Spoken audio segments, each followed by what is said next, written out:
I would say I thought the same thing when I started out, hearing about Bigfoot. It was a West Coast thing. And I was completely surprised when it showed up here. It was just simple as that. It wasn't a phenomenon out here. No one was talking about it. It wasn't a thing.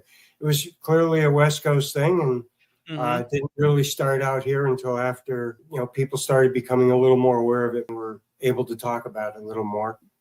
Places showed up. You could make a report, stuff like that. And why I appreciate that, what I like about that is when you talk about Western Massachusetts and it's immediately not the first place that comes to mind. Jenny's in a similar situation over in Chestnut Ridge out near Pittsburgh, Pennsylvania. The reports of Bigfoot over the last 20, 30 years through the roof. Weird, Appalachian creatures, things like that. It's definitely opened more people's eyes. I mean, the world is getting smaller, obviously. People are living in more rural areas, and everybody has a computer in their pocket.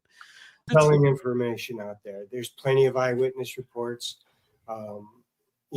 There's tons of information. There's tons of what we would call empirical evidence that would prove this thing, but there's lots of people who talk about the body and DNA and this and that. And inevitably, that's probably where it has to go. But I mean, realistically, there's tens of thousands of people that have seen this thing, and more that have had other types of situations where would not, other experiences, wood knocks, taps, whistles, things like that.